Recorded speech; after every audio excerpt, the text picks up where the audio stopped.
Հարգելի հյուրեր, խնդրում եմ նստել. Dear colleagues and participants, I kindly ask you to have your seats so we can start.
Հարգելի հյուրեր, մասնակիցներ, գործընկերներ, սիրով ողջունում ենք ձեզ մեր համաժողովին։ Dear colleagues, participants, I welcome you at our conference, which is dedicated to the improvement of energy efficiency and reduction of energy poverty. We are happy to see you here, and we wish you a good and fruitful discussions during this 3-day conference. Now, I have the pleasure to give the opening to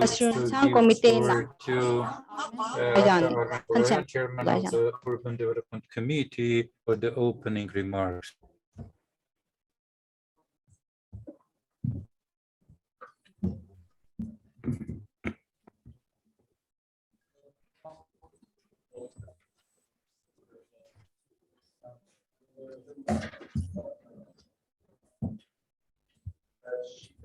Շնորհակալություն եմ հայտնում համաժողովի կազմակերպիչներին եւ աջակիցներին, մասնավորապես Habitat for Humanity Armenia հիմնադրամին, միավորված ազգերի կազմակերպության զարգացման ծրագրին, ՄԱԿ-ի Եվրոպական տնտեսական հանձնաժողովին, ԱՄՆ միջազգային զարգացման գործակալությանը, Habitat for Humanity International կազմակերպությանը։ Եվ շատ ուրախ եմ, որ այսօր մենք միասին ենք եւ շատ We are all together, and I can see many familiar faces, and I once again welcome to all our partners.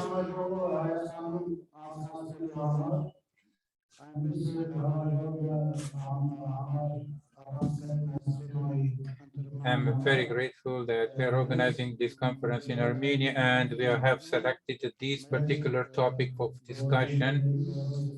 I deeply acknowledge my partners for organizing this. The issues on the energy efficiency of the residential building are very crucial and are very interesting for Armenia, and for the improvement of the energy efficiency of the housing stock, which has no alternative. For this purpose, the government of the Republic of Armenia is consistently making all efforts to improve the energy efficiency and energy saving, and to improve the legal and technical grounds and in implementation of specific programs in this respect.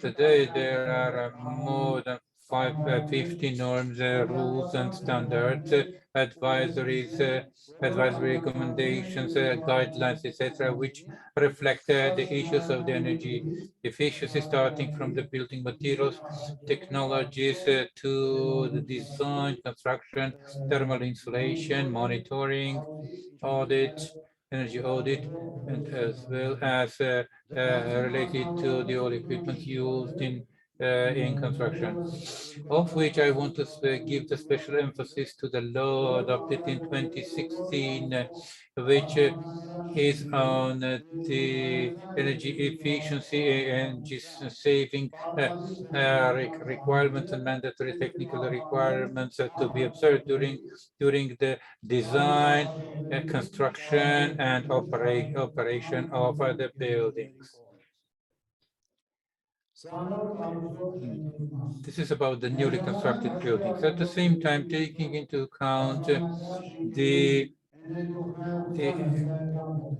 great potential of energy saving in the multi-apartment buildings, the government's effort in the coming years will be directed to the well maintenance and operation and refurbishment of these buildings, among which the key is the energy efficiency and energy saving activities. In particular,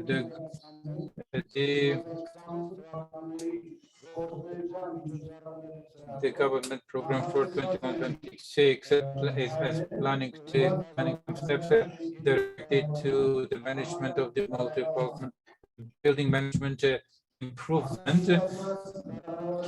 by the specialized by the implementation Պահպանման եւ շահագործման գործառույթների իրականացման կայուն մեխանիզմավորման for establishment of the operation and maintenance by the National Assembly of the Republic of Armenia in 2020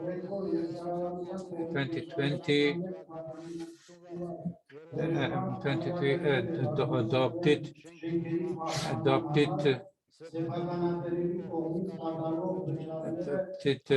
the rules for the payments for the multi-apartment building maintenance, and also on the establishment of the reserve for revolving fund for the maintenance operation of the multi-apartment buildings, which will help to consider the buildings are financially more reliable partners and be included and participated in different projects and programs. In early 2022, the multi-apartment building maintenance and retrofitting, including energy efficiency and saving rules have been adopted, based on which we are planning. It is planned to develop the multi-apartment building management and control rules, and also the capacity building of people who are maintaining and operating and managing these multi-apartment buildings, including the training programs thereof. In the past years,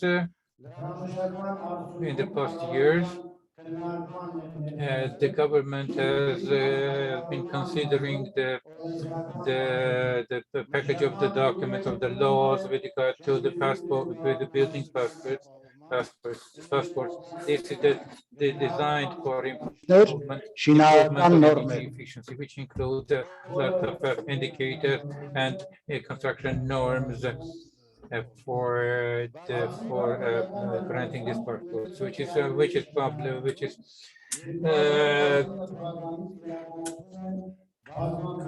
funded by the government. Something quite recently, there were new regulations with regard to the common areas management, including energy efficiency activities. These activities include from 40 to 70% of the government funding. In some cases, the share of the public funding reaches up to 80%. The rest is funded by the communities, also by the Green Climate Fund, by the UNDP, for the energy retrofitting of the buildings, for the reduction of investment risk reduction. It is your support, with a great support from your side, which we highly appreciate. With the support of the government and international organizations, this project supported by the state international organizations identify the bottlenecks that prevent the increasing and scaling up the energy efficiency retrofitting of the buildings. So we any initiative is discussed by the specialists, by the specialized team, by the national Institute of Architecture and Construction, by the Chamber of the Architects, by design organizations, by the NGOs, and of course by international organizations. So especially I want to indicate, underline the UNDP, Հայաստանյան գրասենյակի Armenian office for humanity for their good participation, and Habitat for Humanity organizations for their support in developing all these programs and projects. The government initiatives, I would like to note that are supported by our partner agencies, by the Ministry of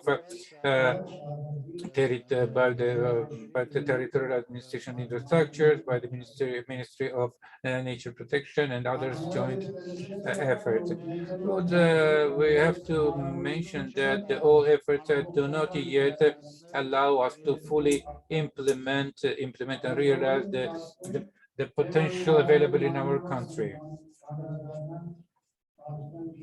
And I think that these topics will be covered by my colleagues. And now, once again, let me express my gratitude for the organization of this conference, and welcome our partners, all participants, and wish you all good and fruitful discussions during these 3 days of the conference. And as yesterday we celebrated the Women's International Day, I want to congratulate all women present here and wish them good health, success, and let us join our efforts to maintain the peace in the world. I would also like to mention that as a result of our cooperation, we have had also discussions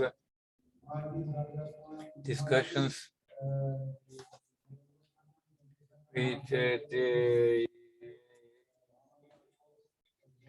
our UN coordinating partners, UNECE partners, and discussed the production of the building materials which supported the energy efficiency and energy saving. So it is just not to forget to mention about it. So I wish you all the best and success. Thank you.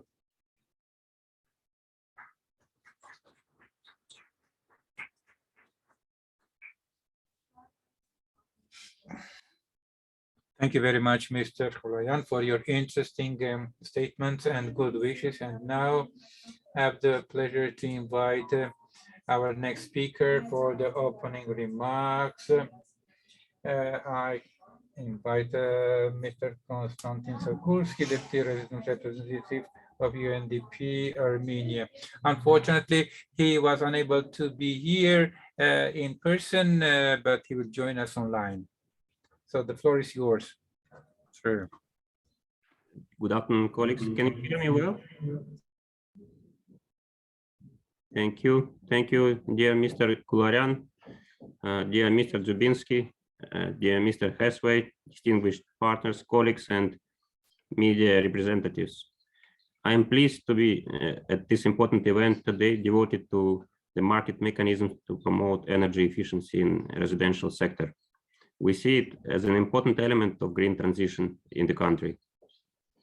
Energy efficiency is a no-regret measure and one of the priority areas for achieving sustainable development goals and meeting universal targets of the Paris Agreement. It is also critical for ensuring ambitious targets set by Armenia for limiting greenhouse gas emissions by 40% by 2030 compared to 1990 levels. Proactive introduction of the energy efficiency measures advances Armenia's energy security. They also help reduce the burden of high and increasing energy prices on households, municipalities, private businesses, and other organizations. Since 2000, UNDP has been supporting the government of Armenia on various aspects of climate change, with special emphasis on energy efficiency policy development. This important work included mainstreaming climate mitigation across different sectors of the economy, introducing new technologies, brokering new partnerships and funding sources, and building capacity among national institutions and raising awareness across a multitude of stakeholders to create tangible transformational change in the behavior of the public and policymakers alike. UNDP Armenia is one of the pioneers supporting the government in development of energy efficiency related standards and regulations. We have been instrumental in modernizing legislation as well as adoption of respective building codes and international standards in the sector of buildings and energy. It includes law on multi-apartment building management, building codes for thermal protection of buildings, climatology, and lighting. It also includes national standards for energy audit and building energy passports and certificates, as well as a number of Euro norms and ISO standards. Recently, we have scaled up our cooperation with the Ministry of Territorial Administration and Infrastructure within the state subvention program. During the past 2 years of cooperation, more than 80 residential and public buildings in 14 communities across the country were retrofitted, with energy efficiency improved more than twofold, and vulnerable residents benefiting from lower utility costs. In cooperation with Yerevan Energy Efficiency Project, financed by the European Investment Bank, UNDP has supported about 50 kindergartens by providing technical assistance, including seismic surveys, energy audits, full design development, and also now quality control during construction of 11 kindergartens. Dear colleagues, I would also like to highlight previous fruitful cooperation between UNDP and UNECE, as well as between UNDP and Habitat for Humanity and USAID. In particular, recalling the jointly organized 6th International Forum on Energy and Sustainable Development, held in Yerevan in 2015, knowledge sharing on management and financing of energy efficiency in multi-apartment buildings in 2018, joint event on energy efficiency standards and technologies in buildings in 2019, as well as periodically organized energy efficiency scientific conferences. To conclude, UNDP stands ready to further support green transition in Armenia by promoting energy efficient and environment-friendly solutions for the benefit of all people in this beautiful country. Dear colleagues, I wish all of you productive discussions and, of course, stay safe. Thank you.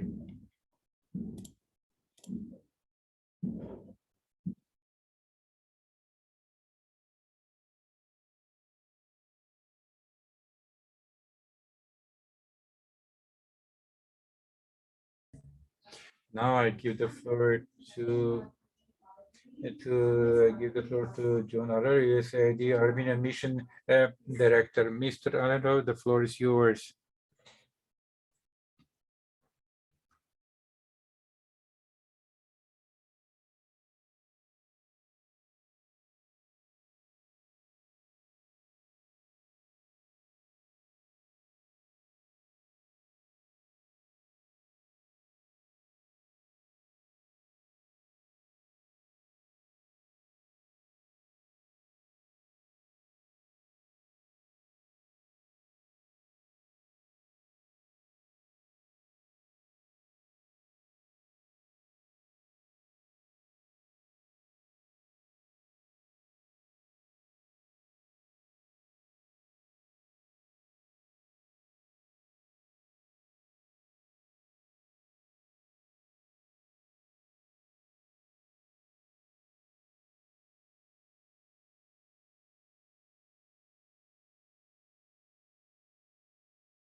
Now I have the pleasure to invite Riket, the head of the Habitat Human for Humanities International. The floor is yours, sir.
Now I have the pleasure to invite Tarek Lipinski, Regional Advisor, Sustainable Energy Division, UNECE.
starting the first session of the conference.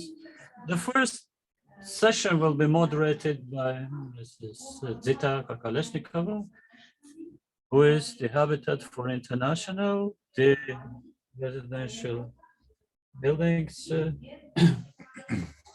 projects director in Eastern Europe and South Caucasus region. I also invite the speakers of the first session who are personally present at the conference room to take their seats at the presidium. We have 3 speakers. There will be also speakers from Zoom platform. Zita. Thank you. Thank you so much, Varsenik. I hope you can hear me well. Please let me know in case there are any connection problems. My name is Zita Kakalejčíková. I work for Habitat for Humanity International, and I am the project manager of the RELY project that is implemented by Habitat for Humanity International and USAID, regionally in Europe and nationally in Armenia, Bosnia and Herzegovina, and North Macedonia. And thank you for this great privilege of moderating the first session of this wonderful conference. The first session, we will talk about creating the market drivers for promoting residential energy efficiency. And we will have 6 speakers that will talk about practical examples, how this can be done.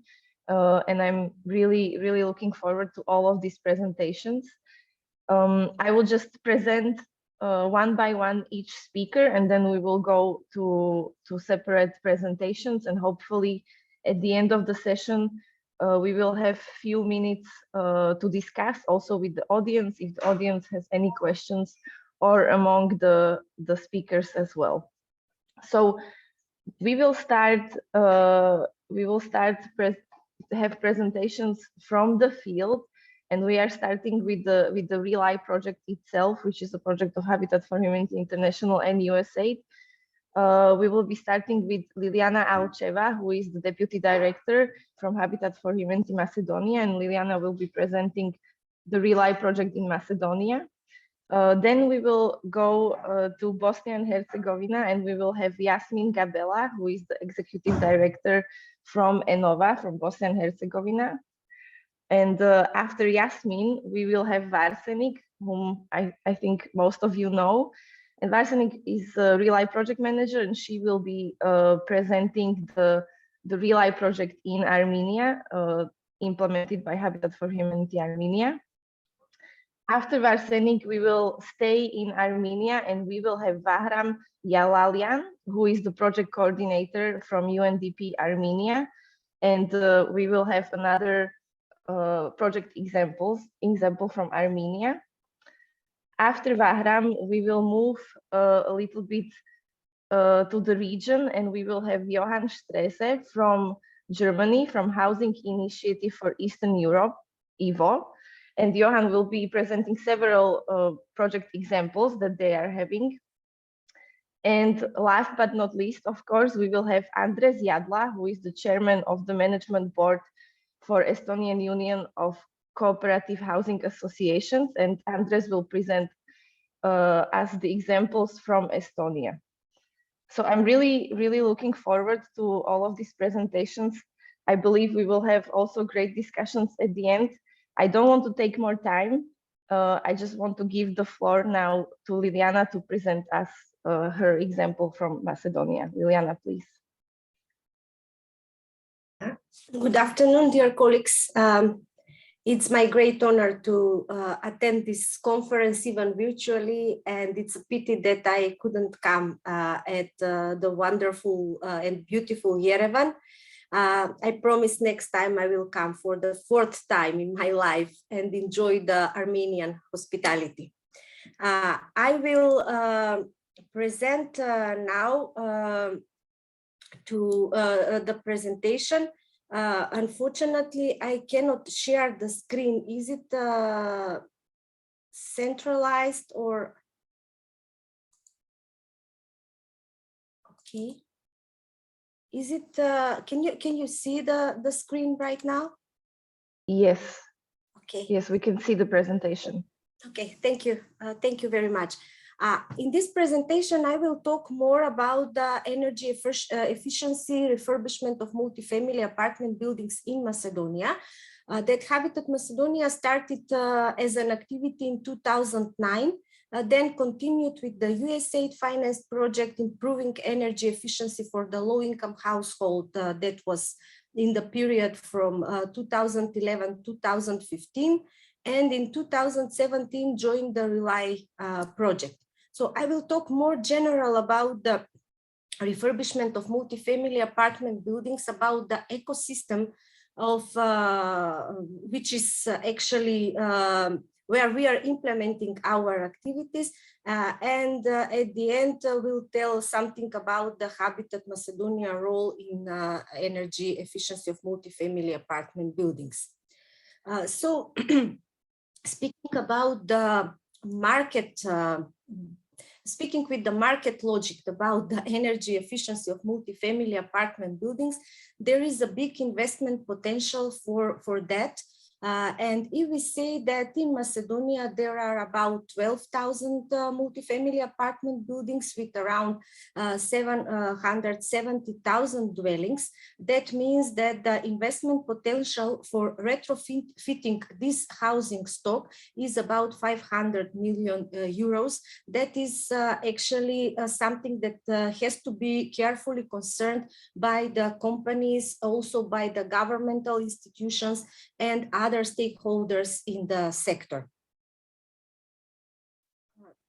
The whole ecosystem of for retrofitting consists of three main elements. That is the management of multifamily apartment buildings, financing of the retrofittings, and the technology methods, technical methods for energy efficiency improvements, and all that is around with the legislative framework. In Macedonia, we have a legal framework that is lacking behind the actual situation in the country. The housing law was enacted in 2009, and since 2009 until 2016, there were 10 changes and amendments of that law. That shows that the housing law has some inconsistencies and is in collision with some of the existing laws and needs urgent improvements. There is an ongoing process for changing in the housing law, and Habitat Macedonia is a part of that process, or actually has initiated and has a crucial role in that process. Speaking about the strategy for housing, it's outdated since 2012, and there is no strategy for housing. This shows that the housing, and especially the housing in multifamily apartment buildings, is not a top priority of Macedonian government. So there are some initiatives for preparation of the national long-term strategy for energy efficiency renovation of the building, but that strategy is still under the preparation. And Habitat Macedonia, in the frame of the RELY project, is supporting the preparation of tabula methodology, which is a typology of buildings. So we are working also on that field and supporting the government for the preparation of long-term renovation strategy. I was asked by Varsenik to explain the structure of the and the stakeholders in the housing sector, and especially related with retrofitting of the multifamily apartment buildings. This complicated structure also contributes to not full implementation of the housing law. So housing in general is a duty of the Ministry of Transport and Communication, while the social housing is responsibility of the Ministry of Labor and Social Policy. So the construction of the social houses, social apartments, is a responsibility of the Ministry of Transport, while the distribution of those apartments to the socially vulnerable groups is the responsibility of Ministry of Labor and Social Policy. Also, there is an independent state body called the Regulatory Commission for Housing that was established after the housing law was enacted. And this regulatory commission is responsible mainly for regulating the relations among different stakeholders in the sector, but their main role at the moment is to issuing license for the licensed building management companies. There is also homeowner association who can be registered as a legal entities and have equal rights and responsibilities as a building management companies. I mentioned the building management companies who are privately owned companies and are competing among themselves in the controlled market. They are organized under the Chamber of Commerce of Building Managers, which is an economic category of organization of these companies. And also there are a body who is in the multifamily apartment buildings and is called Council of Homeowners. All homeowners in the apartment buildings are member of this council, and they are actually decision makers during the all processes that are coming in the multifamily apartment buildings. So according to the law, there are two forms of management. If we are talking about the management, one is the building management company, another one is the homeowner association that makes this area, in one way give more opportunities for the homeowners, but in other manner, it complicates the work of the sector. So now, according to the Regulatory Commission, there are 88 companies who have a management license, and only 60 of them are active in 2021. Also, there is a trend that most of the homeowner associations who were registered at the central register, now they are ceasing their operations, and now there are 2,061 homeowner associations that are active and working on management of multifamily apartment buildings. This is also very important about the financing, that commercial banks are providing loans for energy efficiency, but most of those loans are not going directly to the homeowners in the multifamily apartment buildings, but are mainly used by the individual, for the individual houses, or even if they are used in the multifamily apartment buildings for purchasing of home appliances. The National Fund for Building Renovation is not established yet. It is prescribed in the Law for Energy Efficiency that was enacted in February 2021. The only fund that is available for the multifamily apartment buildings and the homeowners is the Residential Energy Efficiency Revolving Fund that was established by in 2000 during the project Improving Energy Efficiency for the Low-Income Households, and Habitat Macedonia is operating with that fund. Through this project and through this fund, 70 multifamily apartment buildings has been renovated. And now that fund is still active. To motivate the commercial banks to provide loans for the homeowners under the frame of RELY project, we've established a so-called guarantee fund that can be used by the commercial banks in case of when they are giving loan to the homeowner association and the homeowner association is not repaying the loan. There are some problems with the loan repayments. There are some limited subsidies from the government, but they are not very much affected the renovation and retrofitting of multifamily apartment buildings. About the technology, I will not talk nothing about that. The most used insulation material for the facade is styrofoam, and there are a lot of companies who are eager to work, and this is also, as I said at the beginning, a very good opportunity for the companies and for the market operation. This is the last slide. I've mentioned several times, but here I would like to emphasize that the Habitat Macedonia has a crucial role in the energy efficiency of multifamily apartment buildings in Macedonia, a part of the direct renovation and financing through the Energy Efficiency Revolving Fund. We are also working on the education, capacity building of homeowners, municipalities, and other stakeholders in the sector. And based on that, I need to give prize to the colleagues that Habitat Macedonia win the Energy Globe Award in 2018. That for the renovation of 60 buildings till that time. And this was awarded because the annual savings with that quantum of renovation is saving 7,910 megawatt hours and a reduction of CO2 emission of 3,670 tons.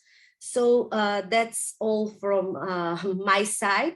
I've tried to give you an overview of what we are doing and the complexity of the energy efficiency renovation of multifamily apartment buildings. Thanks for the attention.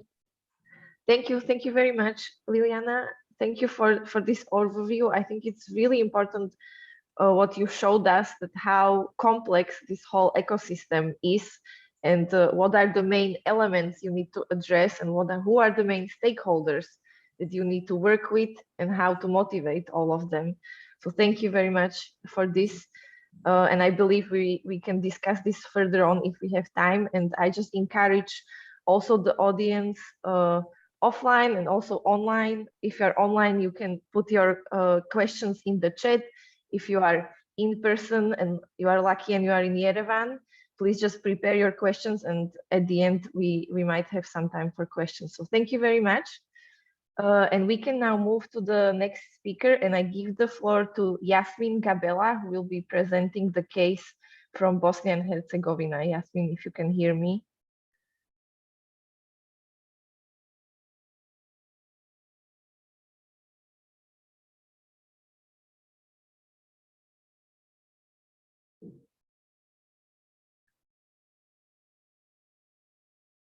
Okay, I cannot hear Yasmin or see him.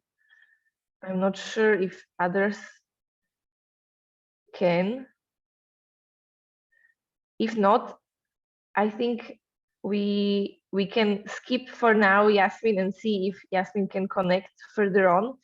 And then we can go to another example from Armenia. And Varsanik, if that's okay, I will give the floor to you to present the case of Habitat for Humanity Armenia and the Rely project. Varsanik, please.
Thank you. Thank you very much, Varsanik. Thank you for your presentation and sharing this example with us.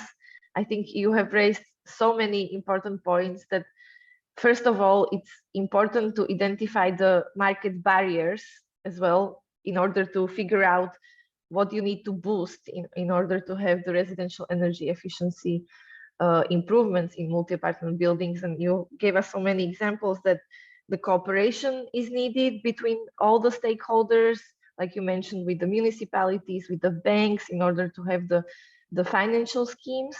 And I think what you raised the most is that really the homeowners are in the center. And if you don't work with the homeowners, don't do the trainings and really inform them, not much will happen, as they are really in the center. So thank you very much for this.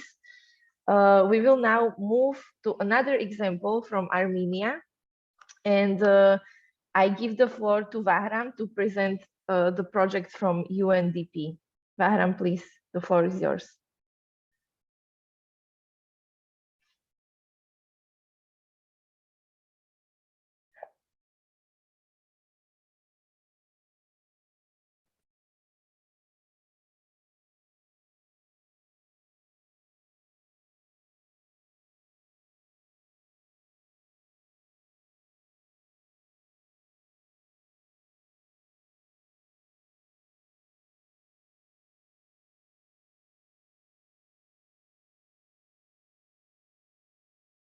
Yes, we can see it.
Under the subvention programs in 2020, relevant legislative amendments were made in order to have an opportunity in 2019 as an exception to use the energy efficiency upgrade programs to residential buildings.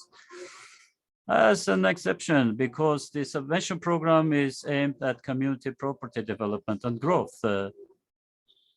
That's why, since the residential buildings is a common shared property of all residents, there was a decision made to cover this under subventions program.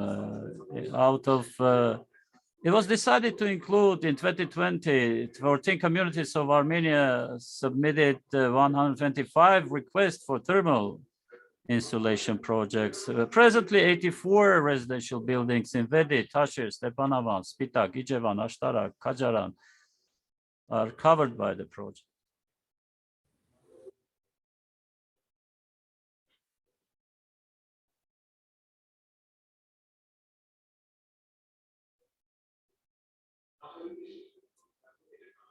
Under the project, it's also possible to implement partial thermal retrofit, whose major components is roof insulation. Energy efficient doors and windows are installed in the illumination system is being retrofitted as well by replacing the bulbs. Under complete thermal upgrade, the other walls of the building and the basements are also insulated. On the subvention program since 2020, we have begun performing residential building energy efficient retrofits in various communities and have achieved sizable savings in terms of thermal energy. I mean, energy efficiency increase of about 50%. We can expect that the residents will have up to 50% decrease in their utility fees. The creation of temporary jobs and the revitalization on the construction material market are also amongst the priorities. They perform energy efficient retrofits in Spitak. About 165 jobs were created. In general, under the 2020 state subvention program, about 1,260 temporary jobs were created all around the country for the energy efficiency project.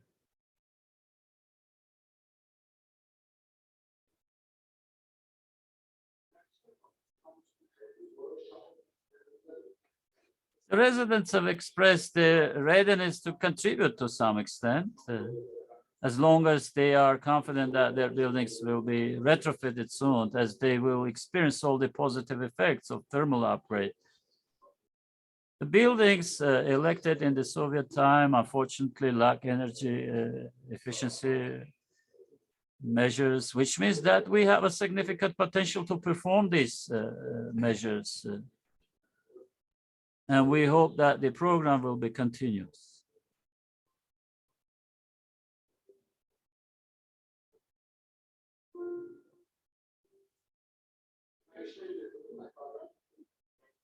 In this context, the residents' contribution will be in the form of a cumulative fund, which will be refilled. Later on, the fund will be used for maintenance and operation of buildings.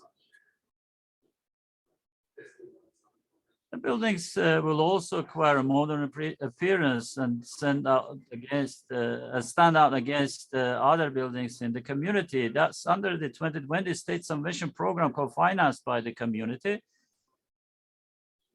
The state and UNDP contributed to the program. In the frames of the state subvention program, the infrastructure is just one part of the program which concerns residential buildings. The UNDP JF project also promotes energy efficient retrofits of public buildings.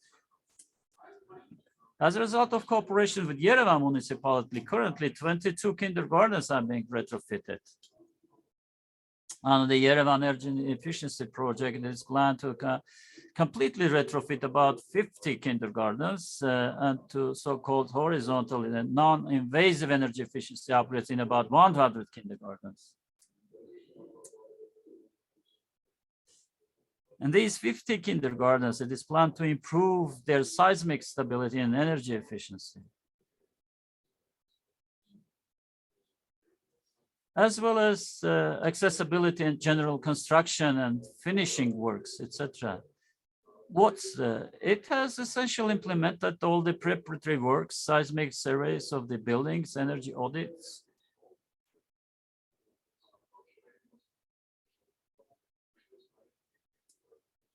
drafting design and budgeting documentation, field supervision and technical supervision during the retrofits.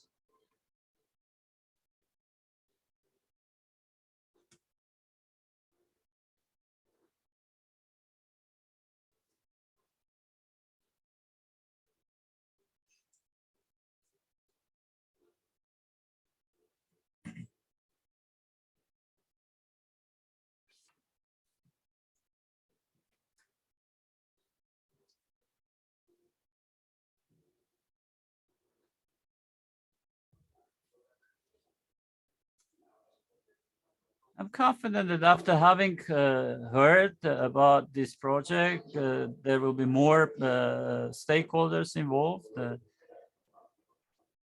Please visit merchant.im website to have more information on this project.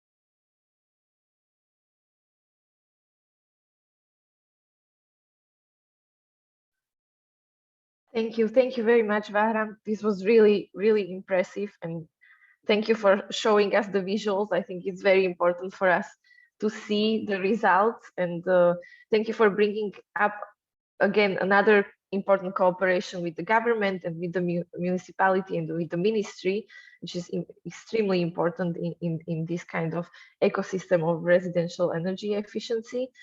And what you also mentioned, I think, was really important, that not only full retrofits, which of course the full retrofits are the aim that we are all aiming for, but maybe to start with, the partial retrofits are also important, and that the homeowners can build on after they save more and more money.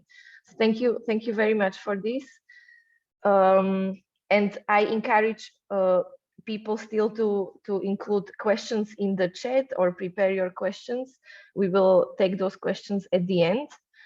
And I give the floor now to Johan Streze to present the best examples from EVO. Johan, please. Hello, Sita. Good afternoon, dear participants. Varsenik, will you share my presentation or should I?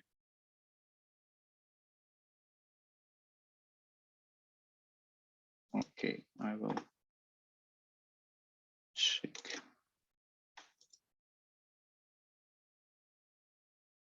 We can see your screen now, Johan. Okay, nice. Okay, I will talk only about a few examples how we work with homeowners and support them. And as Varsenik mentioned, we don't have so much time, so I will skip some slides. Yeah. So I think, Johan, I think it's still fine. So I think it's important that we discuss the most important things.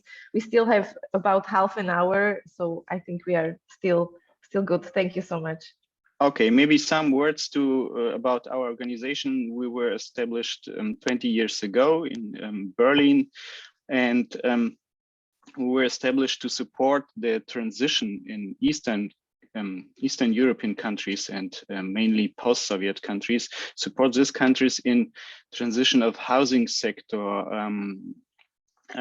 because as you know, most of these countries have built a lot of buildings, multifamily buildings, and they faced similar challenges like in the former GDR in Eastern Germany. And in Eastern Germany, it was achieved in between 10 and 15 years. Mostly the buildings which were built in prefabricated manner, they were refurbished within this time, and it was sought to help with this knowledge in other countries to refurbish also the buildings. So we are a member-based organization. We have around 30 members.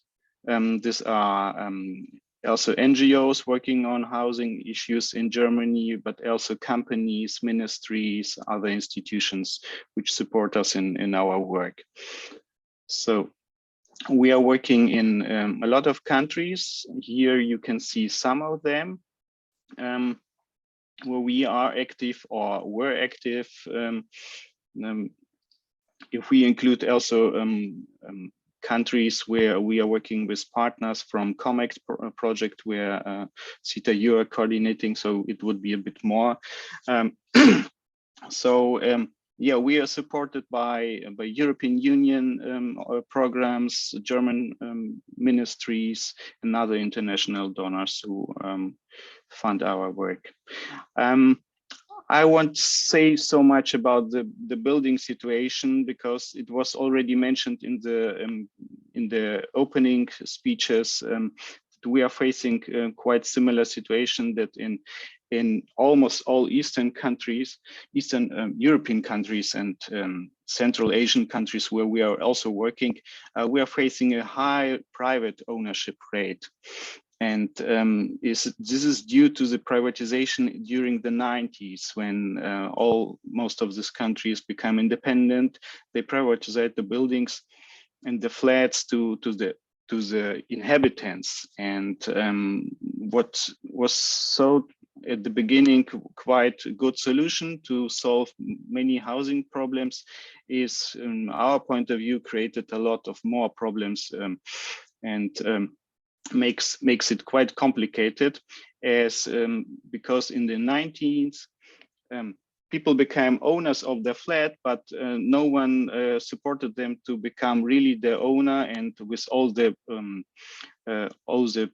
obligations you also have as an owner. So this is a big difference comparing with Eastern Germany, where almost no apartments were privatized, and the government kept these buildings in their ownership or transferred it to municipalities, which use them as they have the obligation to provide to their owners social housing or affordable housing.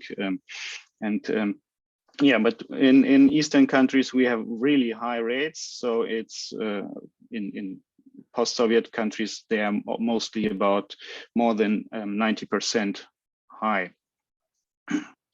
So what happened to this?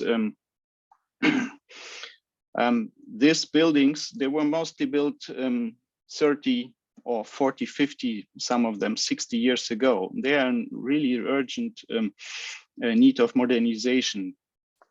And many of the owners are still in the mentality that they are tenants. They just pay something for that, and for the refurbishment or the concrete maintenance, the government is responsible. So they are also not satisfied by the management, which is in some cases provided by communal or municipalities. They don't know how to make a difference in the building, so it's a big lack of awareness, and most of them are under risk of energy poverty because their buildings are using a lot of energy, and people who are living in this multifamily buildings usually don't have some high salaries or incomes, and are now facing higher prices. The governments are not able to cover the increasement of the prices through subsidies. So it's a quite big challenge to pay for the bills, energy bills, for that. And yeah, as mentioned, the buildings are not energy efficient. So how we try to help homeowners in multifamily buildings. So there are a lot of approaches, but I would say what we usually should start from is to help homeowners and to help them on different levels, because loose homeowners are not aware about that they have to join forces to make a difference in their buildings, and in some cases it's quite difficult to say people that you have to create a homeowner associations, because they always thought the government will come and will repair the roof, repair the wall, whatever is needed, what is usually not so often happening. And we noticed that we have to work with them, and we started to support projects or create projects where we create homeowner associations. We support people who are motivated to make a difference in their building, and go through the whole process of creation of a homeowners association. So what we did, here is one example which was funded by German Friedrich Naumann Stiftung from 2012 to 2015. We provided trainings for specialists how to manage homeowner associations, because this is what is still lacking as well. Once you create a homeowner association, you need someone who takes the responsibility for the whole internal process, and also the process which are related to external. So, for example, their connections to the communal infrastructure, water, heat, district heating, whatever is needed, waste management. And we also created guidebooks with partners where legal, financing, technical, organizational, social aspects were covered and presented in seminars.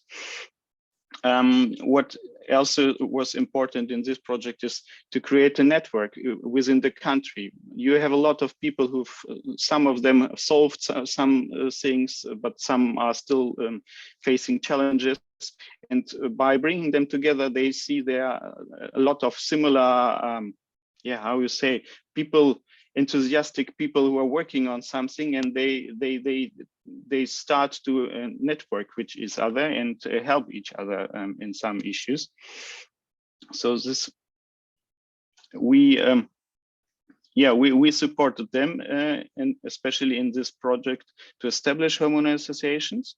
And once they are established, so we also supported to provide their managers of the buildings to understand how they can start energy efficient measures or implement them. So you also mentioned, Sita, that it's important not only the holistic one, which is the favorite of us, but also the partial one, and even that people should know how to start, and the managers or people responsible for the management are in a key role position for that.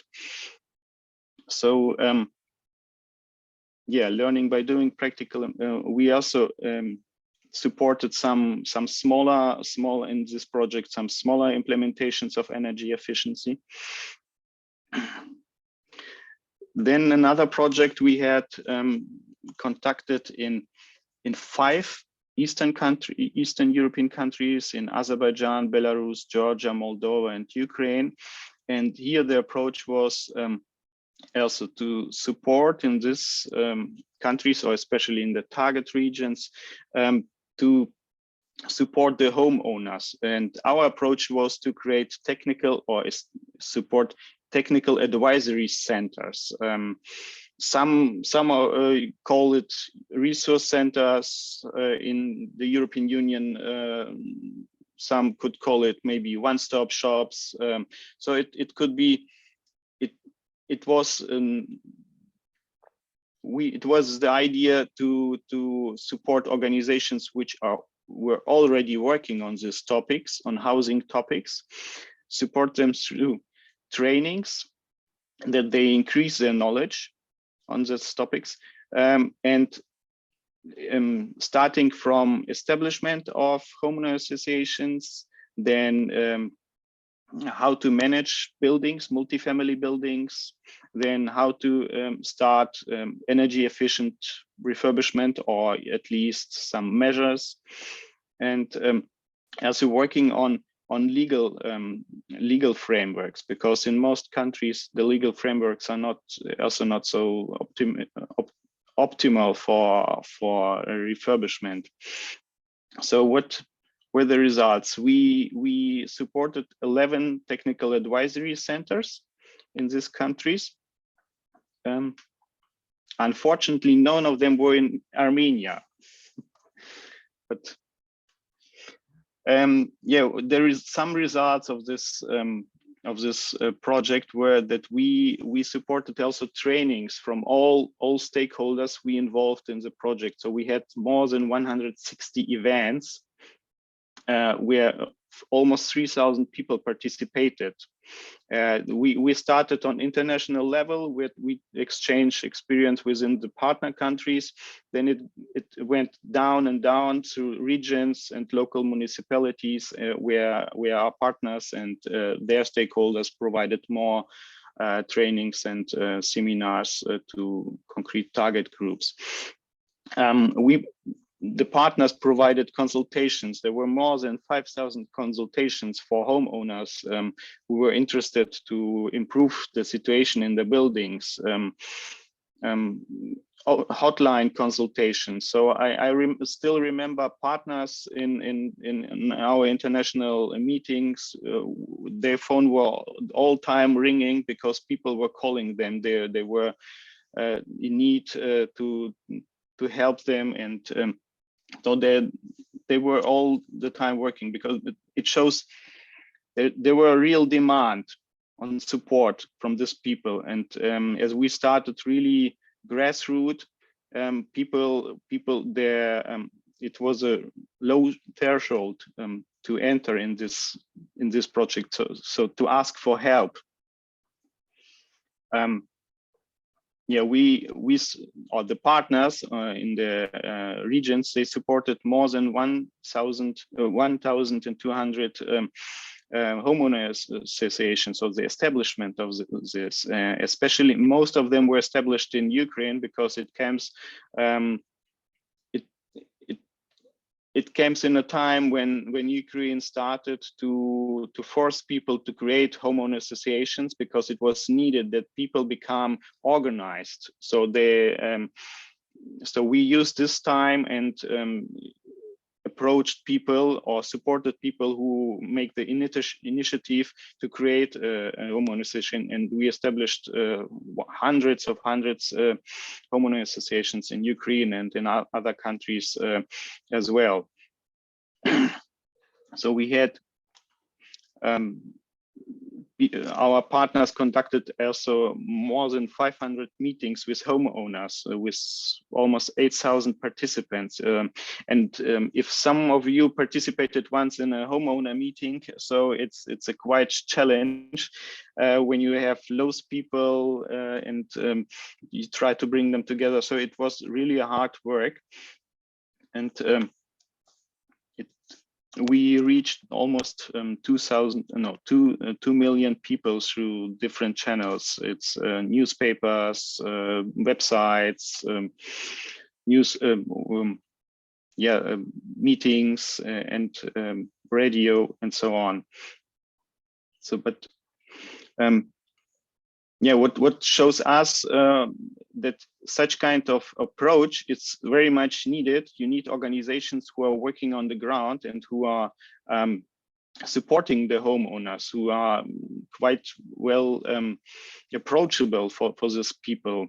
And it shows really that if you have organizations who are interested in the work with homeowners and the housing field, so you can make a difference while supporting them, that they increase first their capacities and then provide them. What other approaches we have to support homeowner associations or homeowners are, for example, is to train professionals who are working in housing sector. This is actually, it's a topic of the whole conference the next 3 years, 3 days, that we have different problems on the chain, on the way from the homeowners to a refurbished building. And first is to support housing managers or train housing managers, make them more professionals, refurbishment managers. So you usually need also people who understand what is the process and energy efficiency, especially on homeowner associations. It's not a single family building where you are talking to the one owner, you decide what to do, and then it will be implemented. In multifamily building, the processes are more complicated and takes much more time. So you need people who are really fit in that. So caretakers, or in Germany we call them Hausmeisters, it helps also because once you have small issues happening in the multifamily building, and if you fix them quite fast, so they don't become a bigger problem. What is also often a problem that people once where the maintenance and the care of the building is not so good, people are not really care about the building so much. They are not aware that the building becomes worse and worse, and one day it will be not possible to live there. And caretaker, they can make also a difference because they fix smaller problems. They are first contact persons in the buildings.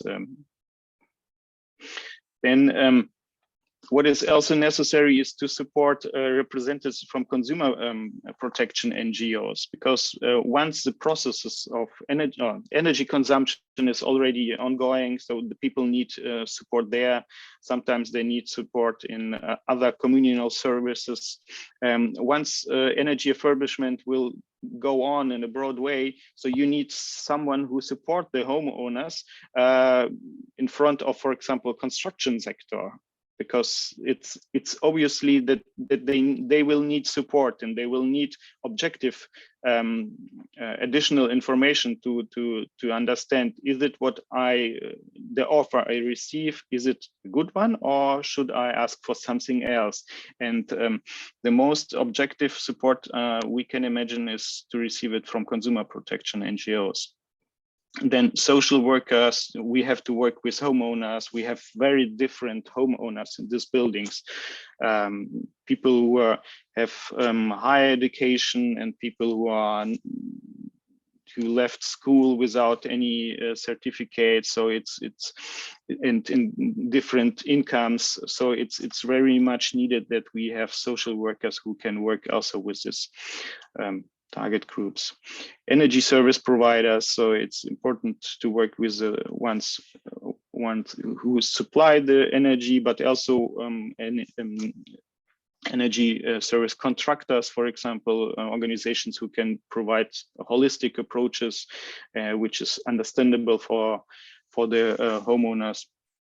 And many others. I cannot tell all about them, but I think to come back to the technical advisory centers, it's really important. And in all countries where we were working, you have organizations which are already working with homeowners, and while supporting them, increase capacities and provide them continuously support so that they are sustainable. Starting in one small region and one small municipality, and then go on and on, then that it's becoming more and more common. It could be a starting point. So yes, thank you very much. Thank you so much, Johan, for bringing so many important issues. I think what you just started with to show us the commonalities of this whole region of starting from Central Eastern Europe and Central Asia. I think there's so many commonalities. The buildings look very much the same. The history is very much the same. So I think this is a huge opportunity for us to exchange best practices, and I think this is what we are doing. This is why we are having this conference, because there are so many commonalities that we can share across the countries, and you know, get the good examples from the countries where it worked to the countries where it is just starting to work. So thank you so much for showing us all of that, and again stressing the importance of starting from the basis with the homeowners themselves. This is really the main starting point. So thank you very much. I want to give the floor to Andres now to show us and talk about a little bit from example on Estonia. Andres, the floor is yours.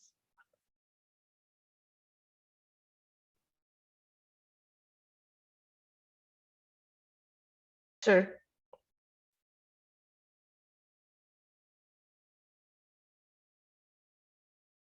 No problem.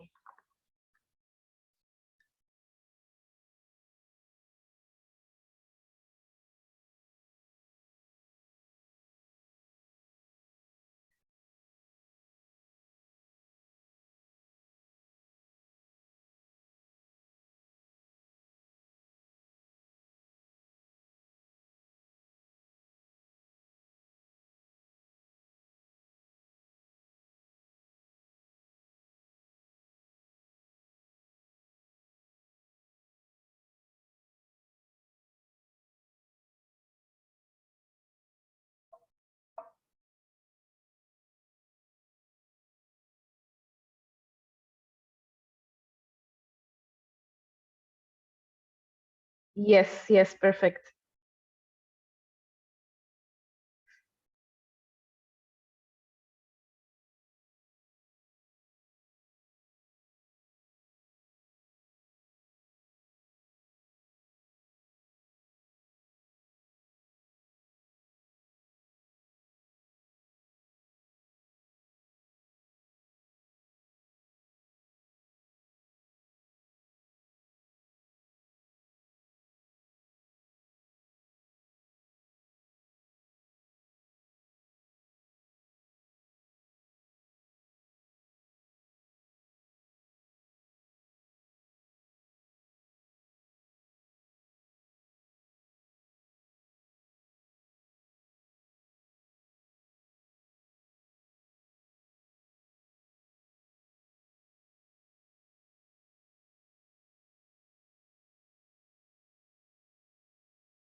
Andres, sorry to interrupt you. I think we cannot see the next slide. I think it is stuck on the first slide. I'm very sorry for this.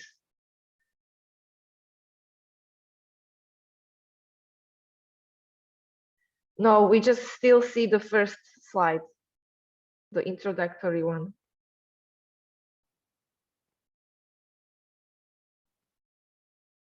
Maybe you can stop sharing and okay, now we see.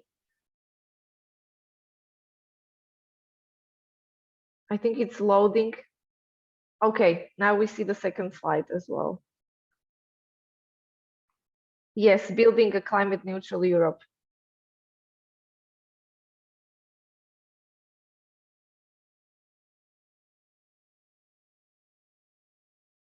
Yes.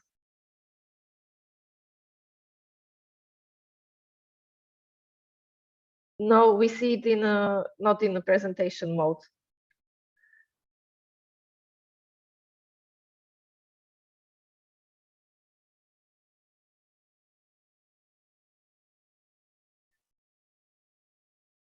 I think it's fine. I think it's fine like this.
Thank you so much, Andres, and thank you for your presentation. Thank you for showing us another kind of cooperation, how important it is to cooperate between the organizations and share knowledge, like you showed us with the UNECE, UNDP, Housing Europe, and other organizations that you are a part of. Thank you for this.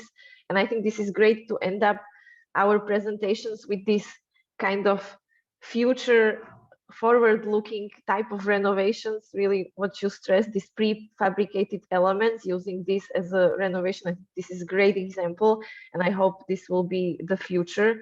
And thank you for showcasing this. And I hope this will be taken over by other countries as well. Thank you very much.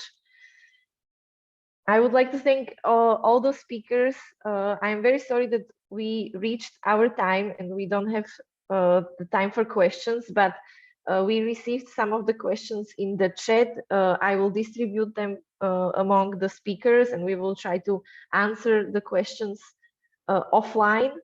After the conference, we will share all the presentations. So all the presentations will be available for the participants. I would like to thank again everyone for listening in online and offline as well. I am myself also very sorry I cannot be in Yerevan. I was planning to be there, but the circumstances changed, unfortunately. So I hope next time we can all meet in person. I would like to thank all the speakers again for presenting your best practices. I think these are so inspirational examples, and I hope they will grow in the future and we can all cooperate together. So thank you very much. I believe we are now going into a lunch break, and I give the floor back to Varsanik. Thank you all.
Thank you very much, Varsanig. I hope that you can share the screen with the presentation for the audience.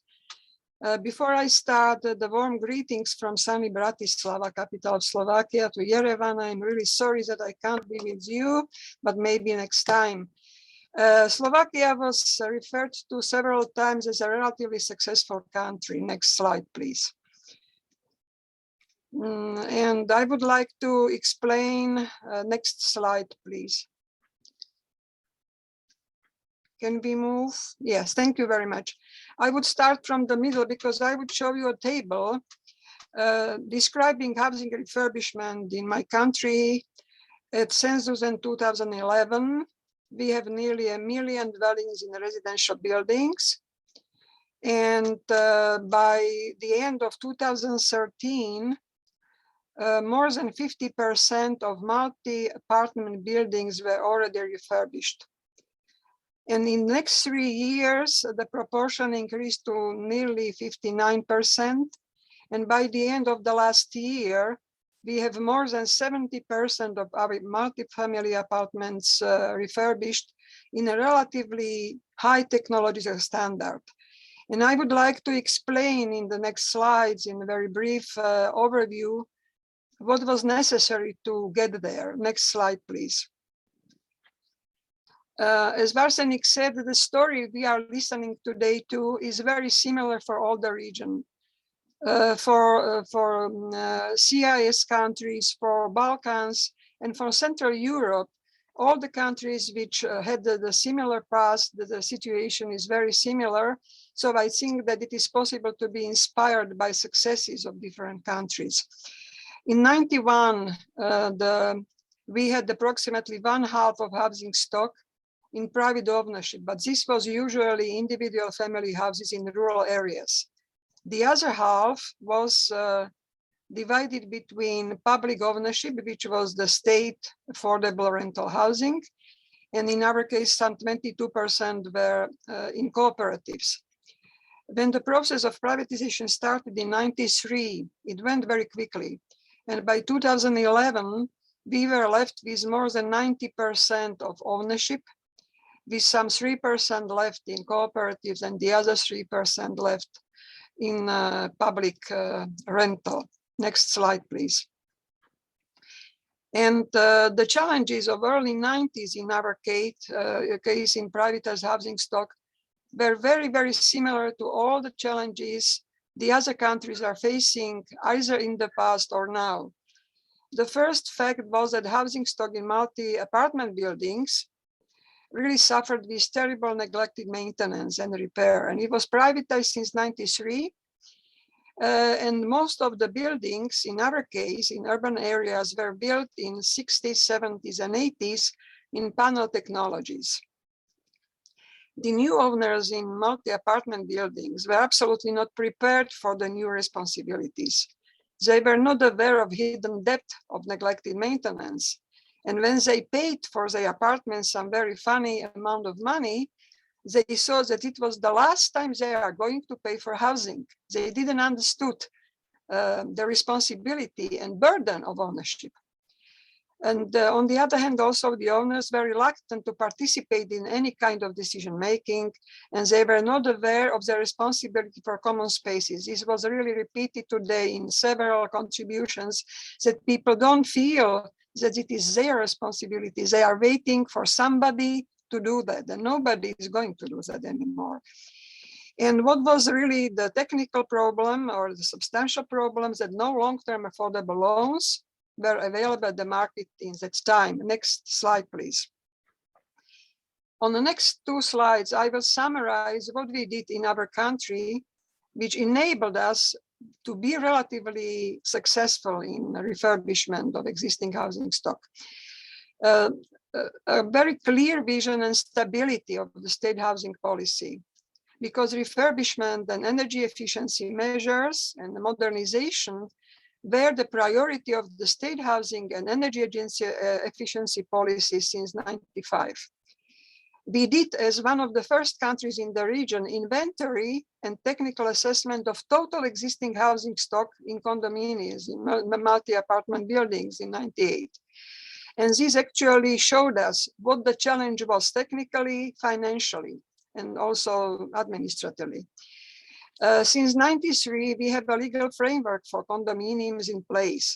And very important is that there is an obligation to have either a homeowners association or professional manager in multi-apartment buildings to manage the property. And there is also the obligation to contribute to so-called fund for maintenance and repair. And this fund for maintenance repair, I will mention several times in my presentation because this is crucial for financing the refurbishment. This fund for maintenance and repair became actually instrumental as the guarantee, as a collateral for borrowing for modernization of multi-apartment buildings, which is done on behalf and on account of the owners, when the applicant is either the homeowners association or the manager. So there is one application for a house, but the responsibility is on all the owners. In our policy documents, in our communication, it was always very clear description of the roles and responsibilities of all the actors. And in time, through time, also the ability and willingness to perform the tasks developed, which was not there at the beginning. And crucial for that was really permanent communication with owners and managers, which the ministry responsible for housing policy, in this case, it was the Transport and Construction Ministry. We really did permanent communication with umbrella organizations and with the professionals. And as the last step in this development, I would say, was adoption of an act on housing managers in 2015, which actually moved the professionalization and the quality of housing managers further. Next slide, please. On the financial side, very important was that we already, when we did the inventory of the existing housing stock and when we saw what were the technical challenges and what were also the threats. So we introduced at the very beginning in '98 a small subsidy scheme to actually serve as a sort of carrot for unprepared owners to start to be interested in refurbishment.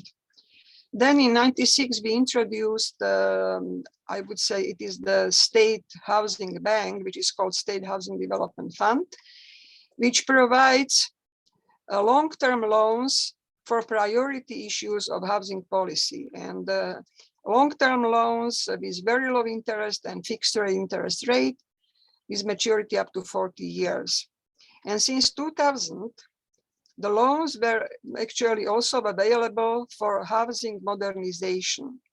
But from the very beginning, we insisted on that the loan can be provided only when there is a technical project with also proper technological processes of insulation as a prerequisite for guaranteeing the loan. So actually, this was the way how the general public, I would say, the owners and the managers became aware of the fact that they won't get money unless they do serious technical preparatory work. And fundamental was the fact that fund for maintenance and repair became as a possibility to guarantee as a collateral for loans, and that attracted also the interest of banks, of commercial banks, to provide loans. But at the beginning, there was the state institutions, the State Housing Development Fund and subsidies, which initiated the interest to do the work. And when it started, also commercial banks actually became aware, well, that this might be interesting business field. And in all this, this permanent exchange of experiences, both on EU level and UNECE level, really help us tremendously because this really enabled us to do this so really evidence-based policy. Next slide, please. I said that very important is to actually have the national frame for what is intended in the sector. And this was done in our case in housing policy documents. The first state housing policy was adopted in '95. And since then we updated every 5 years. So it is always up to date, reflecting the recent situation. The main principle stays the same, that there is individual responsibility for housing on individual, but state and municipalities actually should support those who from objective reasons can't cope under the commercial market terms. And this is actually a very big part of our population. And there are two main priorities in our state housing policies, because we privatize everything, our affordable housing. So we are trying to reestablish the public rental affordable housing with so successes. And the other priorities, this is modernization of existing privatized housing stock, which is relatively successful, as I described. And the responsibilities of the state are described in this policy document as being responsible for establishing a legal framework and establishing a system of economic instruments. Next slide, please. Just to go through these instruments, we introduced in '92 already commercial building savings scheme. This is a Bausparkasse system known in Germany, in German-speaking countries. And this was very helpful because this actually taught people to save on a long bay for housing purposes. It became very popular, and it actually contributed in a substantial part to the modernization of existing multi-apartment buildings on this commercial side. Then we introduced also mortgage banking because it didn't exist, but this was not so important for modernization. Then, as I said, the State Housing Development Fund as the state institution, which also provides loans for modernization and energy efficiency intervention since 2000. And as I said, the program of subsidies, which is called Program of Housing Development. In the year 2000, we also introduced the program which only lasted for 5 years, but it was the state support for refurbishment through guarantees, bank guarantees for loans. But then it was substituted in very quickly by having the guarantee for loan as this fund for maintenance and repair. And then also in 2016, we introduced also this single family houses thermal insulation support. Next slide, please. What was very important for State Housing Development Fund, that it provides long-term loans. So the loans actually divided by the maturity, which is usually for modernization 20 to 25 years, actually makes it possible also for families with low income to be able to pay back through this fund for maintenance and repair. And as you see, there are really the fixed interest rates are between 0 and 3. 0 is when the house does total modernization, including pipes and elevators, and insulation, the full insulation, including the roof and the facade and the windows and doors. And also it provides now the loans for removal of systemic failures, which at the beginning, as I said, were covered by the subsidy, but now the subsidy really is decreased to the very small amount. Next slide. It is just the illustration. These are the number of refurbished dwellings with the direct state support. And interesting is, it is since 2007 to 2020, the blue columns are subsidies. So you will see that at the beginning, the biggest proportion went to the subsidies and only small part was loans. The loans are red. But through time, we developed really the powerful instrument in the State Housing Development Fund, and the majority of all the project is financed through the loan. And because the State Housing Development Fund also became accessible for European money when it became possible in 2013. So also the potential of the fund was strengthened by European money. And you see that really this worked pretty well. Next slide. Just to illustrate the importance of the stable, I would say, national financial instrument. You see budget of the state housing development fund since 2000 to 2020. The blue is state budget. At the beginning, the fund was totally dependent on the state budget, but already at the beginning, it started to get back the payments of the loans. And now you see that the majority of funds comes from the repayments of the loans. And the orange part is European money, which came on the top of that. Next slide. As I said, the crucial was the good legislation for housing association or for condominiums. And the other, what I wanted to tell a little bit more about is the professionalization of housing managers. We had actually three types of umbrella organization in housing management. We had homeowners association as one umbrella organization. Then we had cooperatives. And then we had other commercial, I would say, commercial housing managers. And through the communication with all these organizations through years, we actually agreed that it would be useful that there would be an act on housing managers which would describe what are the requirements for a sufficient housing manager. So the act deals with definition of who is the housing manager, describes professional competence, and requires accredited further education. It means that each listed housing management company of any kind must have the persons who went through the accredited further education. And this accreditation or this education, actually the training, covers both legal frameworks, administration, professional technical aspects of the building management, financial management, and responsible performance of professional tasks, of this communication, also the soft skills, social skills of communication with clients, because it's really up to some professional who can understand what is the technical challenge and can communicate it to those who have to decide how to finance this, the modernization. Then the law describes the register. The register is kept by the Ministry of Transport and Construction. And the competence of the ministry is also in keeping the register and surveillance of their performance, and also granting the penalties if that is the need. So next slide, please. I would like to summarize what are the summary recommendations from our point of view. When the country is implementing any legal or economic instrument, it really is very important to have a clear vision what should be achieved, because this can be changed through time, but if we know what we would like to get, we can keep it. Very, very useful is to have the political support.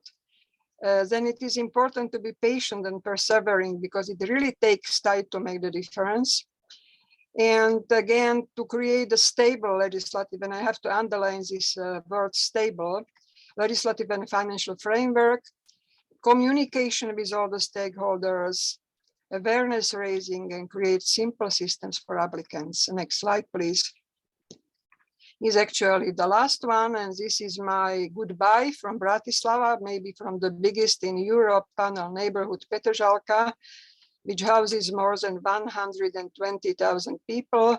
And as you can see on the picture, 99% of the buildings are already being modernized. So it was nice to be with you, and I hope that we can be also for help in the future. Thank you.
Well, if I may answer that, the main reason was a psychological one.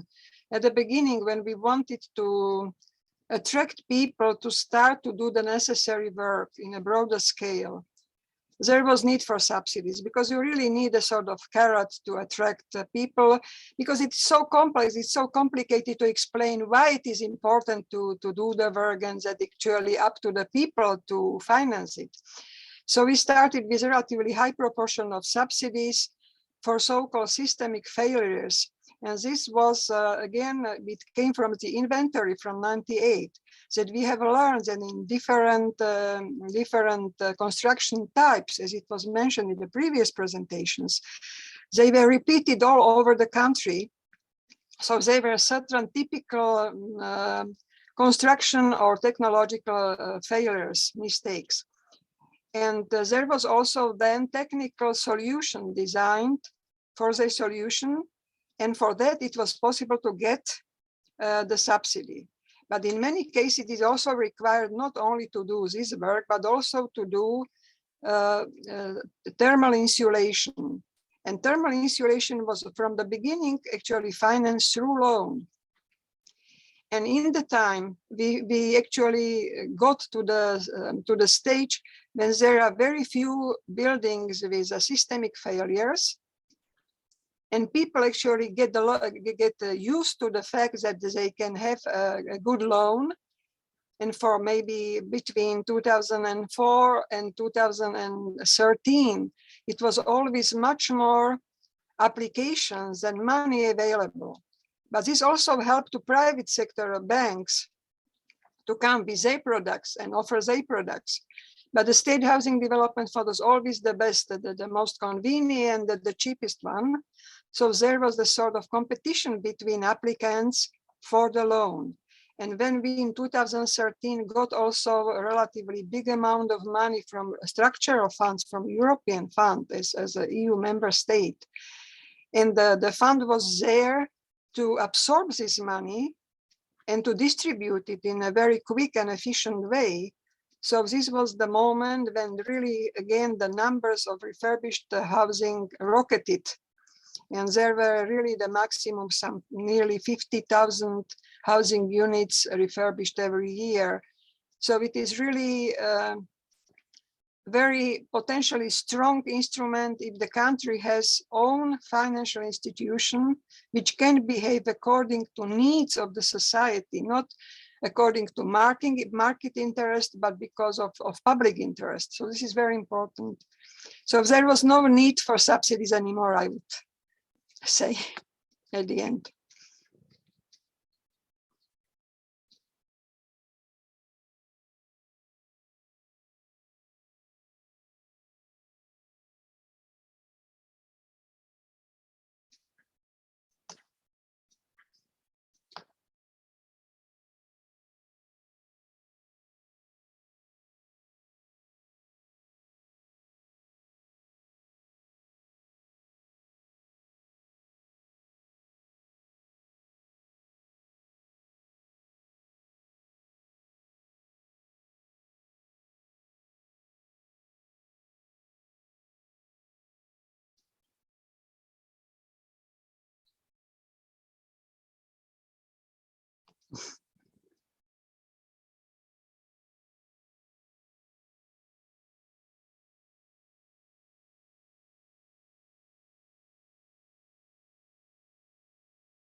Bye.